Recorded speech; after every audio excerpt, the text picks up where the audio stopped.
Hello, podcasters. Geez, I hope we did. I hope we did Tim Clemens justice on this show. It kind of got rushed. I said I'm looking for thoughtful conservatives who want to make the case for Trump, and so we're getting some of that, right? You've gotten a number of letters and people saying, "All right, I'll step up and try to address these questions." I think that's really important. The thing that still rings in my ear, in your final essay, you talked about checks and balances. How did you put that? Do you remember? Well, I said instead of all this crazy talk about impeachment, and it may come to that, who knows, but what we really need is accountability, oversight, transparency, supervision, and checks and balances. Remember, John Adams said to Jefferson, "Checks and balances, Mr. Jefferson, checks and balances." That's exactly that voice, right? That's his voice. But my point is that, so my evolution in thinking is that, all right, now Trump's had well more than a year. It looks to me like his administration is coming apart at the seams. I believe that the Mueller probe is going to lead to a lot more indictments, and it's going to lead to whole chaos and a constitutional crisis. I just hope that we don't have to go through this, because my larger point is that great nations address great issues: education, immigration, industrial policy, the coming of robotics and AI, our place in the world. We're not addressing those questions because we keep getting tripped up, and he's tripping us up, frankly. I mean, I think that's fair, but we need to focus on what America really will come to represent in the 21st century. China is rising.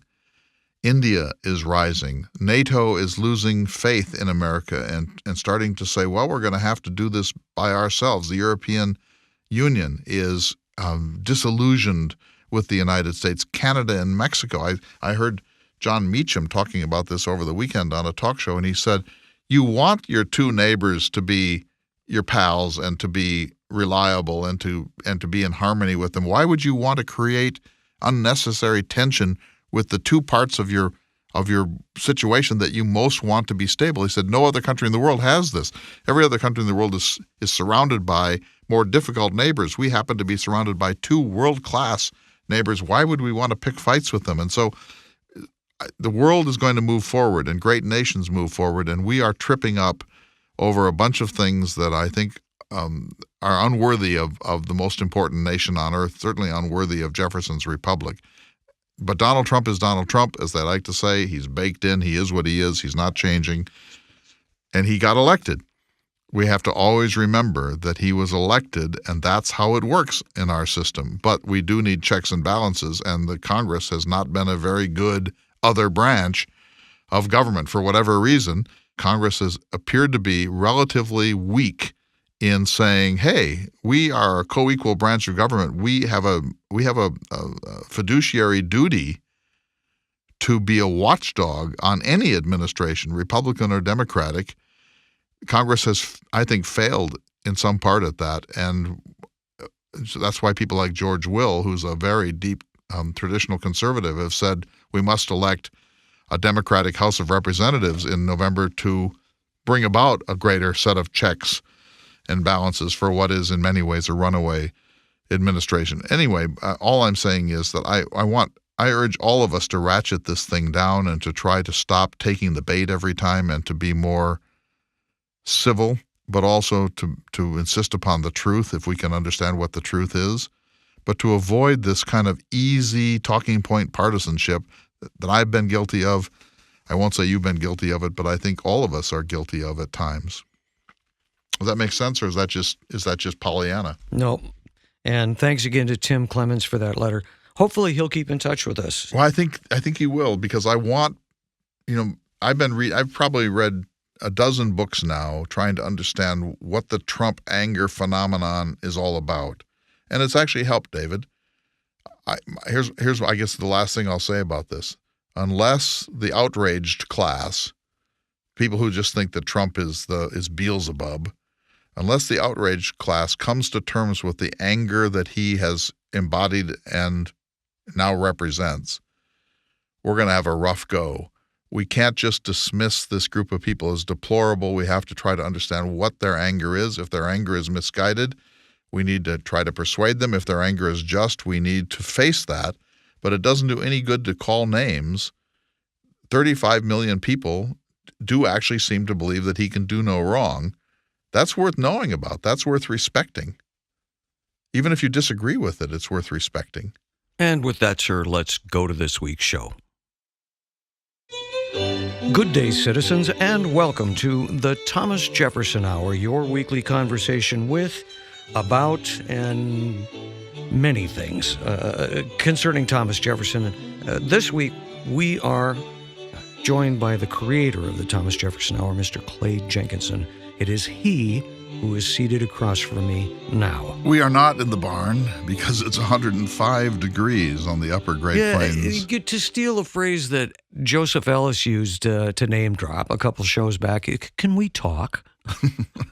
Yeah, well, he stole that himself. Yeah, was it with Joan Rivers? Joan Rivers. That was her Yeah. tagline for many decades. Can we talk? Well, can we talk a little bit? I mean, it's sure. About it's getting what, to sir? the shank of the summer, nearing autumn, and of course, gardens. I have seldom looked forward to the freeze, but I am because it has it's so been hot. Unnecessarily hot. 108 degrees in Williston, North Dakota, I heard. Is that right? And the fires in Canada have given me a kind of a bleary, irritated eyes. Well, we're getting some from California, those poor people, by the way, and some from Canada. So it's we're not in the barn, is my double point. We're in whammy, the studio today. where it's cool. Is it cooler? Cooler, yeah. Several months ago, we did a show called Tomatoes, and we just kind of like, okay, we're going to do this and advertise it as such, and as if people are not interested, they'll at least know and You be warned. grew a 2-pound tomato. Well, it was a half ounce under, but I've got a couple of 2-pounders. That's a lot of tomato. And our friends that we talked to said that's not a good tomato. What you want is a smaller tomato. No. This is a good tomato? These are Amana oranges, and you take them out of the garden and just marvel at them, and then It's like slice a pumpkin. like 1/2-inch, 3/4-inch tomato steaks and make sandwiches out of them. Have you had your first BLT? I'd be happy to post a picture on the website. You should. Have you had a BLT? Oh, are you kidding? It's like 6, 7, 8 nights in a row before you take a break from that, if ever. Yeah. Fantastic. My tomatoes are coming along. I do not do the bacon bit. I do. Oh, you don't? No. Why not? I don't want to say I'm a vegetarian, but I don't You're eat. careful. Unlike Jefferson, You're careful. I don't eat much meat. Yeah. Well, he would be proud of you. He was not a vegetarian sometimes either. we use phony No, bacon. not faux bacon. Yeah, no, actually, it's quite good, especially on a tomato sandwich. So, Well, why not a faux tomato? what am I telling the world about? And Never who cares mind. about this? What? Yeah. No, but it would be very fun to talk to Paul Klee and Craig LaHoulier again. You should send them photos. Well, I actually have to Craig a couple of times, but so initially, I'm pretty impressed with what Paul Klee has achieved. With his You mean garden. the commercially available, actually tasty tomato that East Florida University of Florida. And of course, we have to thank our good friend Rick Kennerly for sending us the Paul Klee seeds, and also Craig LaHoulier, who sent a great amount of seeds to us. As long as we're doing business, why don't you update people on the cultural tours, if you wish, sir? Well, 3 tours are coming. 2 at Locksaw Lodge, west of Missoula. They're Shakespeare Without Tears, backed by popular demand. People loved it. And water in the West, one of the most significant issues in the history of the West, and it's going to be a whopper in the 21st century. That's the great asset, the natural resource that's going to become more and more and more. And John Wesley Powell, one of my characters, said at the Second International Irrigation Conference in 1893 in Los Angeles, gentlemen, there's not a fraction of the water that you are envisioning for all of the projects that you have in mind. You're heaping up a legacy of litigation and conflict. And, of course, we know that's true. The Colorado can't water everyone who needs it and wants it, and the Missouri is the same, and the Columbia. And so we have a water deficit.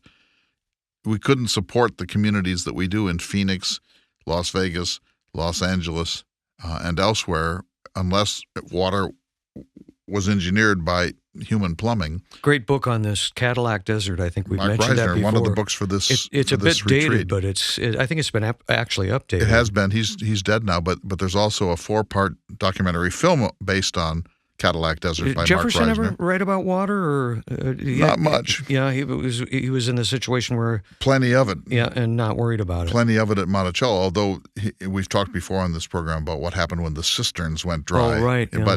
But water is abundant in Virginia.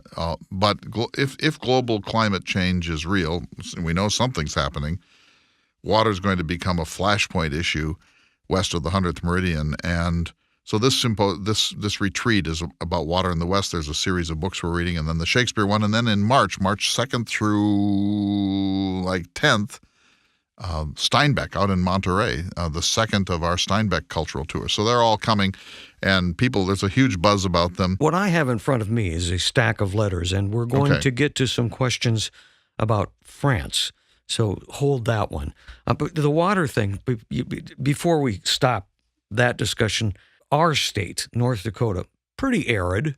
I think, what's our annual rainfall? 13, 14 inches, something like that. Depends 20 in the Red River Valley and about 12 out in the west. But we do have a pretty good water source with the Missouri and the reservoir. The mighty Missouri has been dammed 6 times. But we also have thousands of oil wells that are fracked, and that worries me because it can take up to 17 million gallons of water to frack a well. And once you put that water 13,000 feet down, it doesn't come back. Yeah, so it's out of the system forever. For forever. Well, I can't help but wonder if, 50 to 100 years from now, people are going to look back and what were they thinking? Well, what is one of the most important of all human laws? The law of unintended consequences. Mm-hmm. I don't think we know enough yet.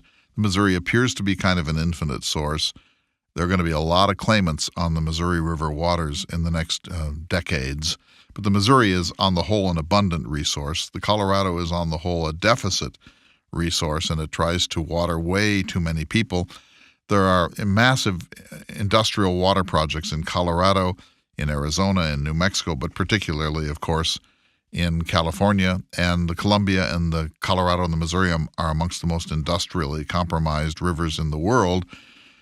Fascinating. I'm just utterly fascinated by all of this. And so we're reading a whole series of books, beginning with Mark Reisner's Cadillac Desert, but also the Emerald Mile about It'd be interesting Colorado. if you could share that list, and we'll put it up. Well, it's on the site. It is. It's on the Jefferson Hour site, but people can start reading. And then the Shakespeare one, backed by popular demand. I've been doing this one-man Shakespeare thing around the country, and I want to do more of it as a fundraiser for entities and so on. But Shakespeare was one of my first loves. Literature, not history, is my real field, if you can call it that.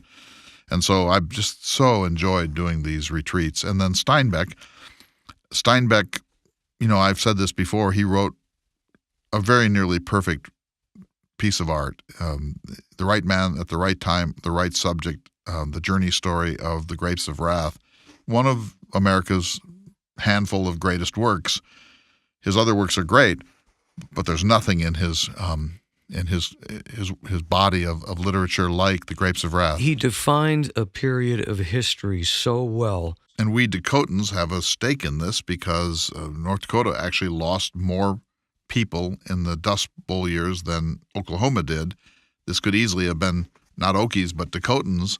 The Dakotans tended to go to Tacoma and Northern California, but the Dust Bowl was the worst human-created environmental disaster in American history, and it led to an exodus from the Great Plains, and it changed everything. And The Grapes of Wrath is a story about this phenomenon, which we understand better today than even Steinbeck was able to understand it. Did Jefferson ever have to face a natural disaster of that scope? No. He endured hailstorms and early frosts and all that.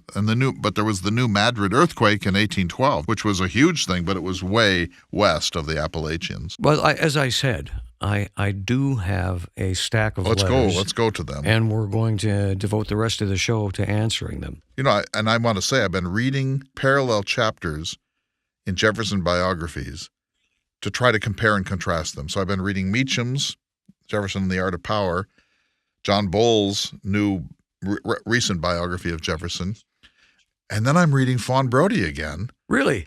Jefferson, Intimate History. And you know what? She holds up really, really well. There are some whoppers in her book, but that is a great book. But I'm reading about 4 parallel biographies for certain episodes in Jefferson's life to see how different biographer historians approach a common subject. It's fascinating. Well, that sounds like a good subject for a Jefferson Hour in the future. Well, Would you be willing to do that? The first one will be about Jefferson in France, because that's what I've been reading about. But then I want to read... Next week we're going to do that, right? Exactly. And then I want to do, first term. So what should we read on Jefferson? If we're going to pick one book to read the chapter on Jefferson in France, what would it be? Well, I think Merrill Peterson, Thomas Jefferson and the New Nation, has a great chapter on this subject. But if you want to read a recent one, I would read Meacham. Art of Power. The Art of Power. It's a fuller. Bowles' chapter on France is perfunctory, but Meacham's is fuller. That surprises me. It is. Me too. I was surprised. Yeah. But that's the advantage of reading them in parallel. You think, So I've been taking notes on each one and then saying, why did this author de-emphasize this? Both. I'll just give you. I've learned from you, Professor Jenkinson, that was the most formative period of Jefferson's life, France. That's exactly right. And well, maybe not the most formative, but the one that set his adult character. And here's what's so interesting. Both Bowles, who's at Rice University, and Meacham, who's a public intellectual who I believe lives in Tennessee, they both find themselves trying to figure out if he really meant it when he said all those radical things in his letters to Madison from France, that we should tear up the Constitution once every 19 years and that the tree of liberty should be refreshed from time to time with the blood of patriots and tyrants. That went to somebody else. But this set of quite radical letters that Jefferson wrote during the 5 years he was in France, did he mean it? What's the context of this? How do we understand this? Was he as radical as he seems to be?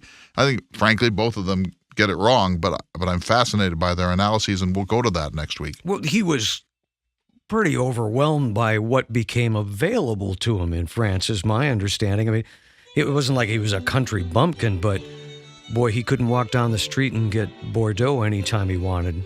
Not in Virginia, but he also saw a failed nation. He saw a nation that collapsed right in front of him, and he thought, well, I wonder why nations collapse. And I think that really led to some great thinking. That famous letter about meeting the French peasant woman has always stuck with me. He gave her like 3 cents, and she burst into tears of gratitude. But he said, we can't let this happen. We can't let our country have a class system in which there are millions of exceedingly poor people. We must never let that happen to us. And he thought, well, then what's the mechanism? I know we've talked about that in the show before, but we need to bring that discussion up again when we talk about France. That'll be next week. Right now, we're going to take a short break. We'll be back in just a moment to answer listener mail. You're listening to the Thomas Jefferson Hour. Welcome back to the Thomas Jefferson Hour, your weekly conversation with or about President Thomas Jefferson. And as promised, Clay, I am going to begin this stack of listener questions. We love our listener mail. Thank you, this everyone. One's great. It comes from Jeannie Rosenmeyer, and she starts out and says, I have listened to and enjoyed your show since my neighbor and I used to purchase episodes on cassette tape. Back in the 1920s. That's before my time. Wow, thank you. But, one, several times you have referred to the 2016 election and used the phrase, quote, majority rule. Right. Being as Hillary Clinton won the majority of votes, this phrase seems inappropriate. Care to comment? We have a system in which the popular vote does not determine the president.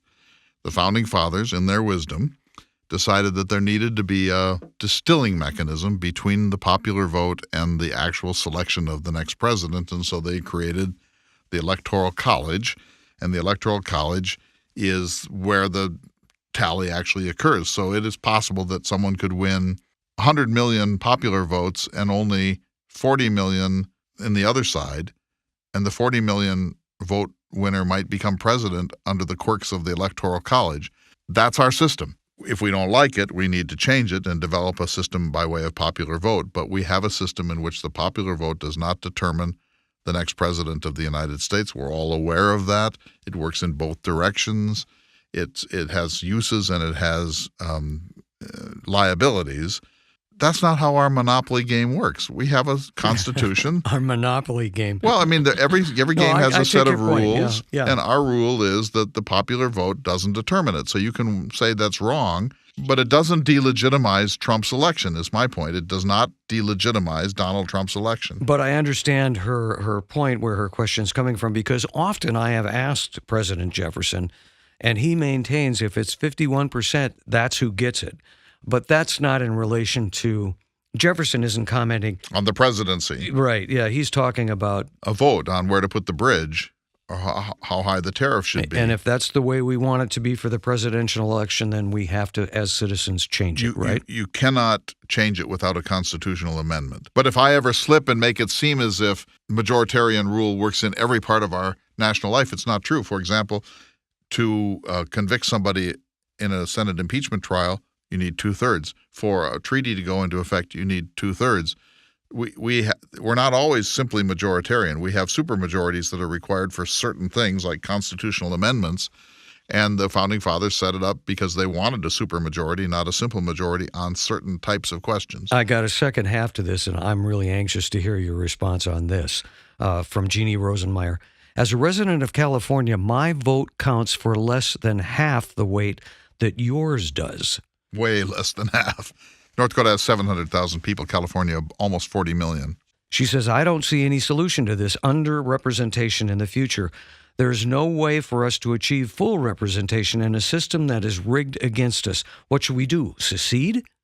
Well, first of all, California has umpteen congressional representatives. North Dakota 1. We get the statistical minimum at 1. So California has a lot more weight in the House of Representatives than a pitiful little place like North Dakota does. I have to say, and my North Dakota friends would probably be appalled, but I don't. Pitiful little place like North Dakota? Well, I agree, and I don't think we deserve 2 senators either. I think that there should be proportionality in the United States Senate. Because if you look at what Wyoming plus Alaska plus Vermont plus North Dakota plus Montana, if you take the states of lowest population. No. Every state gets 2 senators. End. Well, there you are. You interrupted and decided I was wrong. Well, I do. I have to vehemently disagree with that. I don't think that North Dakota should have the same weight in the Senate as New York, Texas, or California. It violates the principle of one man, one person, one vote. But isn't the Senate supposed to do that? Isn't the Senate supposed to be 50 individual or 100 individuals that are there because of their thoughtfulness, their weight, and their ability to discuss issues? That's the theory. Slow things down. Let the tea in the saucer cool. Yes, that's different from the big state, little state problem. The big state, little state problem bedeviled the Constitutional Convention in 1787, nearly broke down a couple of times over it, and finally the so-called Great Compromise of late June 1787 said the states will be equal in the Senate and they'll be proportional in the House, and that's our system. And again, if you want to change it, it would require a constitutional amendment. But I agree with Jeannie that why should California have the same number of Senate votes that Vermont or Delaware or North Dakota does? It doesn't seem right to me, but it's our system, and so I accept it. Somehow, I believe that we're going to get some mail on that question, and I welcome it. I'd like to discuss that. I'll be run out of my own state, my pitiful little state here. Yes. Moving on, Don Armentrout, who is from Sun City West, Arizona. Oh, cool. And he writes, I'm a 79-year-old widower and an avid listener. Hey ho, welcome. I became aware of your existence about 10 years ago when a lifelong friend directed me to the Thomas Jefferson Hour. Since then, I have never missed an episode. That's amazing. Thank you. Thank you very much. I've learned more about American history from your program, and he says a number of other nice things, which I'm just going to let go. But thank you for the compliments. He said, I enjoyed immensely listening to your broadcast of episode 1299, Jefferson's Mistakes. Oh, right. I forgot about that. And he doesn't really have a question, but he says, in the introduction to that program, you told of meeting a young man named Jimmy on the Wendover hike. Yes. And that tale prompted me to write this note. So not really a question, but we got to find Jimmy. I keep hoping Jimmy will find us. So I bring it up again. That program is out? It is. And Don Armentrout, Sun City West, Arizona, has written us about it. Thank you, sir. But Jimmy is this young man I met on the Wendover March. We were hot. It was a hot day. It was the hardest part of the march. I was bent over and trying to pick up a lung that I had lost. And suddenly this glorious young man comes walking down the mountain, striding down the mountain, and he recognized me, and we had a wonderful conversation. And I said, please stay in touch, because I didn't have anything to write my email on, and he was heading down and I was heading up, and so I've never seen him again, but I want to know him. You should have told him, jeffersonhour.com. Well, I did, but I could barely speak. I was choking. So you don't I coughed up an old comb and a quarter. You and don't a button. think you made much of an impression on the young man? Well, give him time. What he saw was a geezer wheezing. He may still be out hiking. He could be. He was traveling the country. Yeah, so he may anyway. It was a wonderful moment, and we're making light of it, but it was actually a deeply moving moment. It would be great to hear from him. And to know that there is a 79-year-old man who is an avid listener, who's never missed a show, and that Jeannie goes back to the cassette era. Don Armentrout. This is fantastic, and it you can laugh at this if you want, my friend. And Jeannie Rosenmeyer. But it makes me want to do this program, because I believe that there are people for whom it matters. That's great. In our first part of the program, Can We Talk? And Joan Rivers impression from via Joe Ellis. We talked about some of your upcoming cultural tours. Yes, sir. But see this stack of Yes, paper? I do. These are all inquiries about your upcoming tour to France, which I don't even think you have dates picked for yet, or do you? It will be the fall of 2019, so we're in 2018. You're not that now. far away then. Next year. Yeah. That takes a lot of planning. Any comments you want to share with us? I've done it before. Uh-huh. It's roughly 3 or 4 days in Paris. There's a huge Jefferson footprint in Paris. Then we go to Bordeaux for 2 days. Jefferson was there in 1787. He sampled some of the best Bordeaux wines, some of them still in existence. There are people that have living memories of their family's connection to Jefferson in Bordeaux. So we'll go to some vineyards and do some tastings and really explore that. And when he was there, he said, there must be a way to classify these wines. And he did. And that classification system was later adopted by Bordeaux. So that's Jefferson. And he also went south to Aix-en-Provence. We'll be going to Nîmes. That's the home of the Maison Quarret, which was the model for the capital at Richmond. We'll be going to Arles, which is one of the centers of classical culture in Gaul, or southern France. And then we'll go to Aix-en-Provence, where Jefferson took the waters. He had broken his wrist in a kind of romantic escapade with Mrs. Cosway, and he went to Aix to take the mineral waters. They didn't help him. But on that journey, that's the main journey. It's about 10 days or 9 days. And then there will be an add-on journey on the Canal de Languedoc, the Canal de Midi, which was done by Richelieu, one of the world's first great canals. I've been on that canal trip, David. It's heaven on earth. And so there will be 2 trips, one for those who wish it, and people can sign up either for the canal side of it or the Paris, Bordeaux, Arles, Nîmes side of it, or both. And that will be in the fall of 2019. I've written about it. It'll be on the website. We're just pricing it now, and we're arranging for boutique hotels.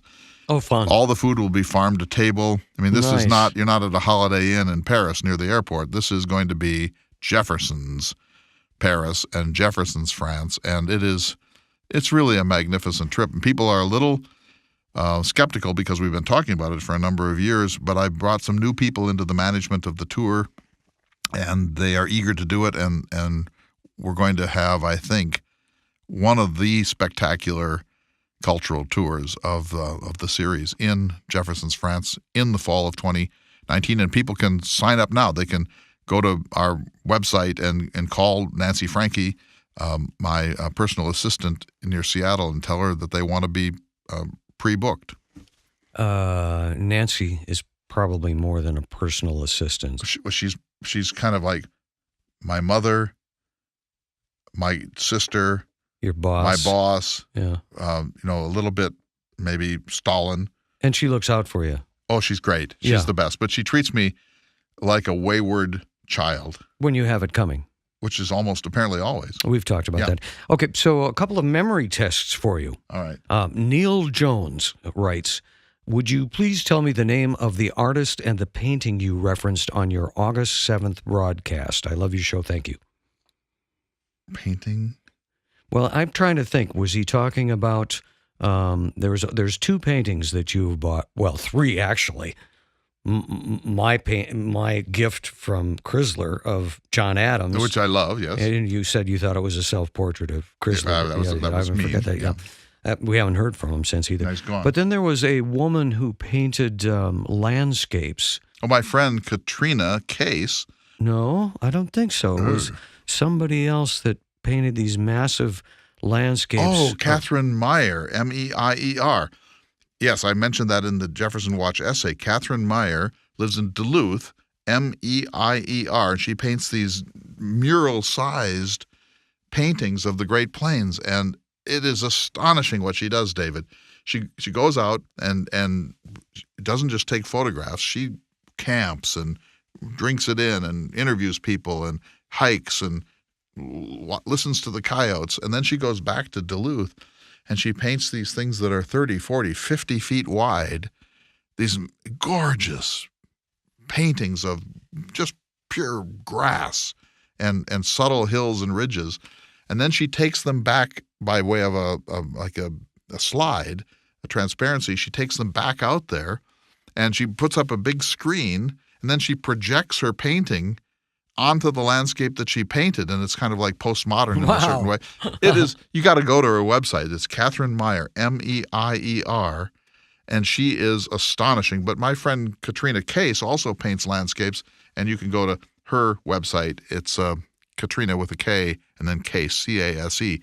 Maybe we can get those on our website as links. Yeah. There is one other painting that you mentioned, and I think the Catherine Meyer is the one he was referring to, but also there is a place where you camp on the Lewis and Clark trip. The Bodmer painting. So Karl Bodmer, who was with Maximilian, the prince from near Stuttgart, Neuwied, in Germany, came in 1832 and 1833, and he was in search of, quote-unquote, the vanishing Indian. He had been in South America, and he wanted to capture the life ways of Native Americans before they were debased by too much contact with white civilization. And so he hired this Swiss artist by the name of Karl Bodmer, and they went up, crossed America, but went up the Missouri in a steamboat and then later a keelboat. And Bodmer painted the Missouri as well as it's ever been painted. And he also painted just drop-dead magnificent paintings of Native American individuals, including forebears, Matatope, from the Mandan. But his paintings are astonishing. They have kind of a photographic realism about them because Maximilian insisted upon that. He wasn't interested in impressions. He was interested in how many beads are in this belt and how many porcupine quills and how many feathers in this headdress and so on. And so Bodmer's paintings are amazing. Yes, and if you're not familiar with them, you can find all sorts of them online. They're great. So Neil Jones, I hope that answers your question. We actually, on the Lewis and Clark Cultural Tour, when we're canoeing the Missouri, our first camp is called Eagle Camp, Lewis and Clark Camp there. And you camp, and we have these beautiful meals on tablecloths, and we have wine and hors d'oeuvres, and there are fireside talks, and it's unbelievable. And then the next day we get in the canoes, and as we're going down the Missouri, David, after about a mile, I say, turn back. And people turn back, and they realize that we camped in the heart of one of Bodmer's greatest paintings. It's of the stone gates. We'll post it on the website. I think we already have, actually. You know what I did this year, and I got to get this to our webmaster. I went off early on the second morning in a kayak, and I got out because he obviously didn't paint it from the river. And so I beached the kayak, and I climbed up this ridge trying to find, I had the book, very nerdy, trying to find the exact perspective of how he painted this painting. And there is no exact perspective. He kind of fudged a little on the perspective, but I found one or two places that are as close as you are ever going to get. I bet you took hundreds of photographs this easily, year. yes. Well, how come you don't share those? Because you didn't ask. Well, I am now. Oh, I'm going to send them to you tonight. Neil Jones, there are three leads for you. Catherine Meyer of Duluth. And thank you. Katrina Case of Animus, North Dakota. And then, of course, the great Karl Bodmer from 1832, 1833 on the Upper Missouri. And another memory test for you. From Thomas Slate. On August 7th, just before the Jefferson Watch, you referred to a book about 1961. What is that book? The book is by a man named Frederick Kempe, Kempe, and it's entitled Berlin 1961, Kennedy, Khrushchev, and the Most Dangerous Place on Earth. And the reason it came up, David, is that we were talking about presidential preparation. And this was right after the current president had been in Helsinki, and he had said that he wasn't going to prepare because he had, quote, been preparing all of his life. And just at that time, I was reading this book about 1961 in Berlin, which was a flashpoint that might well have led to nuclear exchange. And what I discovered was that John Kennedy spent scores of hours reading memos, briefings, preparation books that he interviewed, had people write special memos to prepare him, that he worked hard at this as if these were his oral exams for a PhD or his final exam in a law school class to get ready for this meeting with Khrushchev. And then I thought, I mean no disrespect, but that's probably what presidents need to do. You probably need to do deep briefing when you're talking to the leader of North Korea or Iran or the leader of Russia, that presidents have to do their homework, and the homework is not always fun, but the stakes are so high. And so this book by Kempe, Berlin 1961, I think is a wonderful history of one of the most dangerous moments of my lifetime, but also a sort of an examination of how presidents prepare for critical moments in their international work. So again, it's titled Berlin 1961. Kennedy, Khrushchev, and the Most Dangerous Place on Earth. And the author is? Frederick Kempe, Kempe. Okay, so I hope that helps you, Mr. How's Slate. that for memory? That's pretty good. We're going to take a short break here in just a minute, and we have a couple of letters that may take us a bit of time to answer, but I'm going to bring those up when we return. We'll be back in just a moment. You're listening to the Thomas Jefferson Hour. Hello, everyone. It's Clay Jenkinson, just sneaking in a little announcement between segments of the Jefferson Hour. I want you to join me this winter at Locksaw Lodge, west of Missoula, for 2 humanities cultural retreats. The first one, Water in the West, January 13th through 18th, and the second, Shakespeare Without Tears, January 19th through 24th. For more information, go to our website, jeffersonhour.com/tours. We'll see you in the mountains. Welcome back to the Thomas Jefferson Hour, your weekly conversation with President Thomas Jefferson, or your weekly conversation with the creator of the Thomas Jefferson Hour, Mr. Clay Jenkinson. Welcome back, sir. Glad to be here, my friend. Not in the barn. It's too hot in North Dakota, but we'll soon be back there. You, in the past month or two, you've had a couple of rants about some of the stuff that's going on in government. Me? In the process of that, you've said, I want to hear from some thinking conservatives. Yes, I do want to hear This that. is one of those guys. Okay, good. And he says, I'm one of the listeners whose political views are libertarian and conservative, and I unapologetically voted for Trump and will do so again based on the current state of the Democratic Party. Okay. I give you that description only to let you know that we obviously don't agree politically, but your civility, open-mindedness, and historically based political discourse keeps me coming back for more. How cool is that? That's about the best thing anybody could ever say. That is about the best thing. Okay, so we get on to some of his questions, and he has several, and I'm going to try to present all of them to you, sir. He says, your most recent podcast mentioned once again how you feel Trump has damaged the revered institution in our country, namely the FBI, DOJ, and the democratic process. He says, this is true, of course, that he has damaged the reputation and integrity of all 3 entities. However, I feel it is unfair of you to leave out the whole story each time you critique Trump on this subject. How much respect should I, as a Trump voter, conservative American, feel when I read texts from high-ranking FBI agents disparaging Trump voters or stating that we will stop him, which clearly meant that the FBI would stop him from becoming president or ending his presidency? And I think we should mention, too, that since he wrote this letter, Strzok has been removed from the FBI. So, well, first of all, I'm not sure that follows. So, in other words, those leaked emails are very unfortunate, and they do discredit at least the gentleman and the woman involved. And they suggest that there is maybe a deeper culture of contempt for Donald Trump and his candidacy. You're making a couple of assumptions there I want to come back to. I think it's just unfair that those emails and texts were exchanged, and I think it's unprofessional, and that when they were exposed, I think it's right that those individuals were removed from the case, and maybe it's right that they're removed from their work for the FBI. As individuals, of course, they have the right to have their own opinions about politics and so on, but saying we'll stop him, that could mean an innocent thing, like fortunately the country won't permit him to be elected, or it could be that they are actually trying to coordinate opposition from within a major institution of our government, and that's bad. That's really bad. That's right, and I agree with that completely. And so, but I'm not certain that that's what they meant. I don't think that there is a deep state culture to create a coup d'etat or to prevent the election of Trump. I think these individuals were undisciplined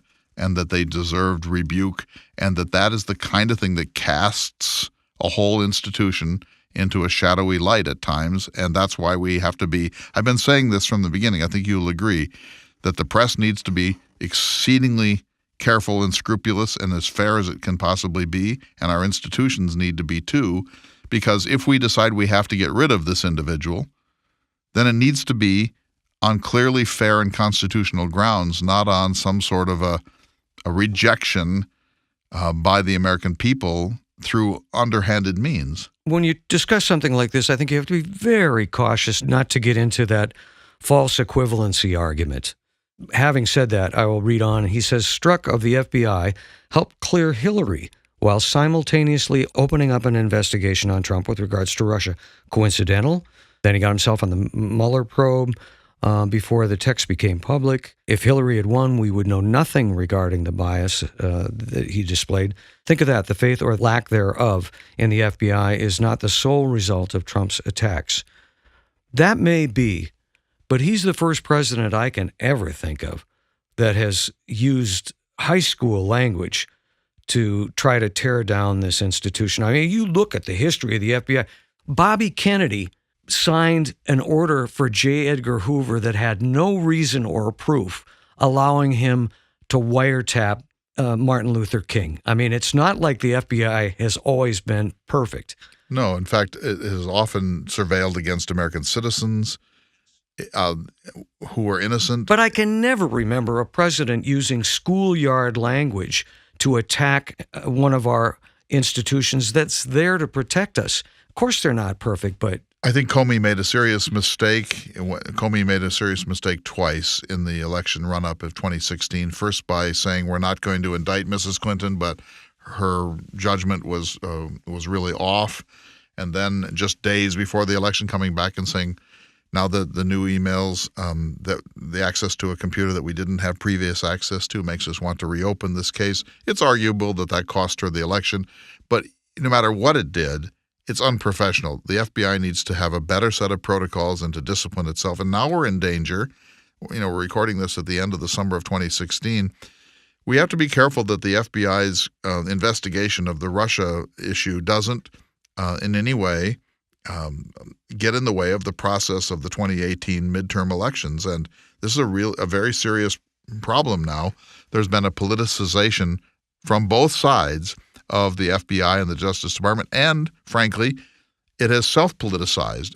I think that the whole thing, I don't understand it, and I don't think our email friend does either. We don't know what's going on inside the FBI, but it gives me great disquiet to see the leaked texts, to see Comey doing the sorts of things that he did, to see the politicization of some parts of it. I give Comey the benefit of the doubt. Okay, fair enough, but doesn't it make you uneasy to think that just days before the election he says, we're now going to have to reopen the Clinton case? That has to have an effect 8 days or 9 days before a national presidential election. And I think that it's better if the FBI do what Mueller's doing, which is stay absolutely silent. Right, yeah. I respect him for that. Me too. He also brings up the infamous Clinton lynch meeting on the runway. Am I supposed to believe the Hillary investigation never came up and that they only talked about their grandkids?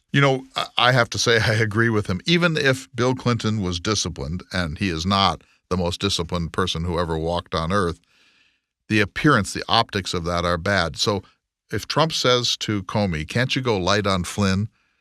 is there any reason to rule out that Clinton said to her on that tarmac, can't you go light on Hillary? This is a done deal. It's the past. He should not have allowed himself, and she should not have allowed herself to be caught in that situation because it discredits that organization. But it shouldn't discredit the organization. It should discredit those individuals. But she is the head of the Justice Department, and Clinton is a former president. I have to say, shame on you, Bill Clinton. You should know better, because the optics of it are going to give every anti-Clinton person fuel. And it's not like I'm that I'm, that we have to hold up these institutions. But, they're there. The institutions are what make government run and work. And I don't like to participate in just ripping them apart. But I agree with Tim Clemens. He's got a point. And the view that, but what about Hillary?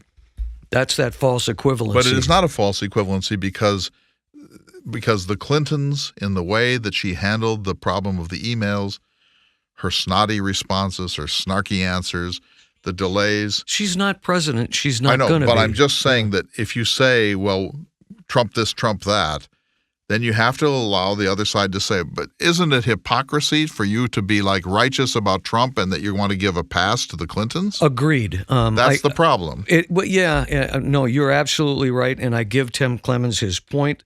But it doesn't get us anywhere to say, well, your guy did this, well, your guy did this, But people reject double and triple standards, and I think that we are in a situation now where everybody gets to blame everybody for everything. We've got to clean this up. And Mrs. Clinton should not have had a private server when this was brought to the public eye. She should have copped to it and asked for forgiveness. Her saying, oh, what do you mean, like wipe the screen with a rag? That kind of thing only creates contempt.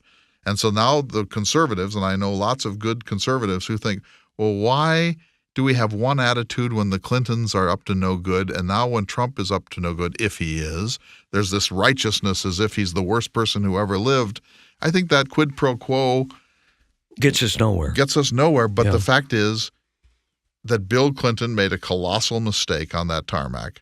We're running out of time here, but his last is the democratic process. He says there is voter fraud. It is as rampant as Trump makes it out to be. I don't think that's true. And he goes on to say, highly, highly unlikely. However, do you really believe that there aren't illegal immigrants who vote or ones who voted in the 2016 election? I think in the long run, David, that it'll be shown that there was massive systematic voter suppression that was way worse than whatever minor acts of voter fraud exist in this country. There are towns, cities in this country that are openly advocating that illegal immigrants be allowed to vote. And, in fact, there are. Yes, and that's a problem. At the same time, you look at what they call the myth of voter fraud. All the studies show that there's very little voter fraud. There has been voter fraud. Take the 1960 election in Chicago. Trump, in May 2017, issued an executive order forming a bipartisan presidential commission on election. You know what? It broke integrity. Down because they couldn't get any traction. The states didn't want to cooperate with that, and it proved to be very minor business. And the president quietly ended that commission. Right. It's just quiet. It just dissolved because it turns out there was nothing much to report. He said, quote, rather than engage in endless legal battles at taxpayer expense, today I signed an executive order to dissolve the commission. Right. So, but anyway, so much of this letter I agree with. Yeah.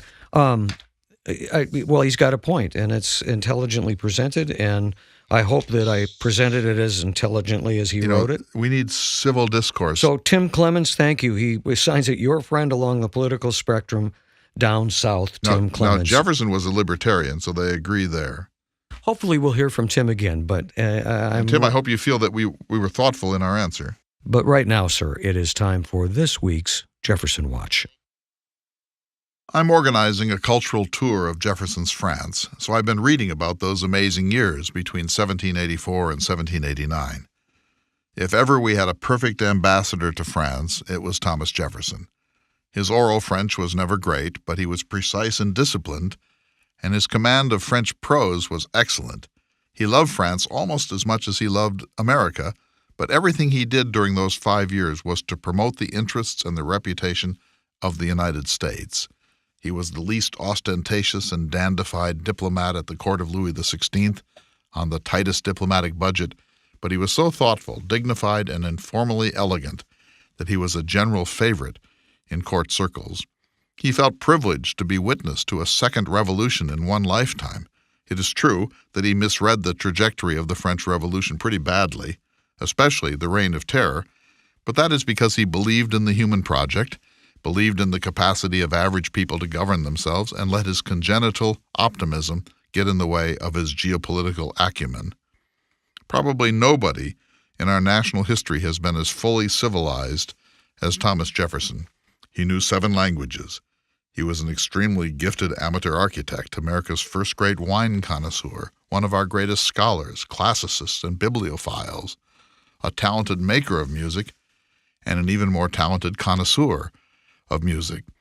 He had perfect penmanship and one of the most elegantly disciplined prose styles in American history. He cultivated not people of power and wealth, but rather individuals who were savants in literature, philosophy, and particularly science. He was exceedingly talented as an administrator, did countless small favors for Americans who were having difficulties in France, and sent a steady stream of thoughtful letters to his superiors back in the United States. Think of these amazing achievements in culture, things that would be greatest hits for anyone else, but that barely find space in most biographies of Jefferson. He initiated the classical revival in American public architecture after falling in love with the Roman temple in Nîmes, the Maison Quarrée. The capital of Virginia he helped to design is one of the most beautiful in America. Jefferson expected no reward for the hundreds of hours he spent on this project, except a more enlightened sense of taste among his fellow Virginians. When Virginia asked Franklin and Jefferson to propose a sculptor who might fashion a full-length statue of Virginia's greatest man, George Washington, Jefferson threw himself into that project too, discerned Houdon as the greatest living sculptor of his era, and convinced Houdon to travel all the way to the United States to measure and draw the uncomfortable George Washington, and then saw the whole project through to what might still be regarded as the greatest single work of sculpture in American history. While in Paris, Jefferson wrote one of the finest love letters in the English language, his 11-page My Head and My Heart dialogue to Maria Cosway, perhaps the single most alluring woman he ever met. And he wrote that letter with his left hand, just weeks after breaking his right hand in what might be called a Freudian slip. He also convinced his friends in America, including former Governor John Sullivan of New Hampshire, to send him the peltries and bones of a male moose so that he could convince the greatest of French scientists that American flora and fauna were not inferior to their European counterparts. And he paid the fee for that expensive piece of whimsy out of his own pocket. His goal? Vindicating the New World against its detractors in the Old One. In 1787, Jefferson made an extensive wine tour of southern and western France, crossed the Alps with maps and classical texts trying to ascertain the Carthaginian General Hannibal's elephant trail into northern Italy. This was what he called his peep into Elysium, his one genuine glimpse into the world of the Roman Republic, but he turned back before he got to Rome or even to the Palladian villas that had so inspired him in architectural folios. His sense of public service was that disciplined. Meanwhile, he studied the manufacture of Parmesan cheese and brought that recipe back to Virginia, discovered a species of upland rice that he smuggled out, a capital offense, so that the Carolinas could prosper under its cultivation, and brought pasta machines to Virginia. Pasta was, at the time, a comparatively new gimmick in Italian cuisine. I've been to Jefferson's France several times, but I cannot wait to lead this cultural tour in the fall of 2019, in part because I agree with Jefferson that everyone's second country must be France, in part because Jefferson's French sojourn was one of the most interesting episodes in his amazing life, and also, most importantly, because I believe it is now vital that we recenter the Jefferson debate to celebrate his status as America's greatest Renaissance man, R. da Vinci, writer, architect, paleontologist, archaeologist, linguist, classicist, naturalist, inventor, scientist, and of course revolutionary.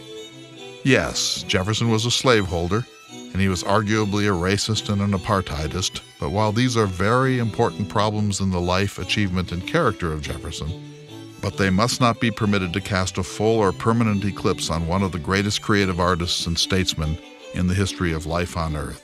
We must have a whole man analysis of Thomas Jefferson and every other great individual in history. I'll see you in Paris. I'm Clay Jenkinson.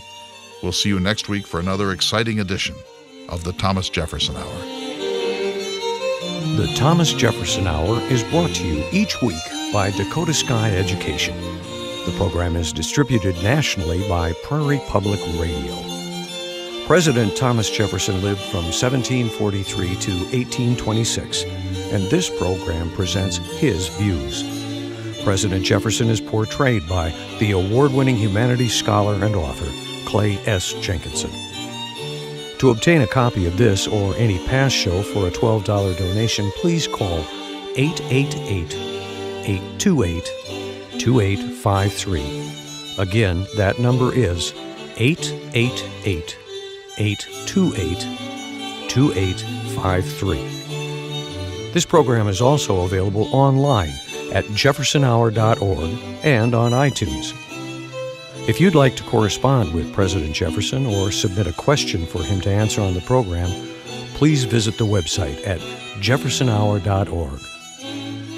The Thomas Jefferson Hour is produced at Makoche Recording Studios in Bismarck, North Dakota. Music by Stephen Swinford. Thank you for listening.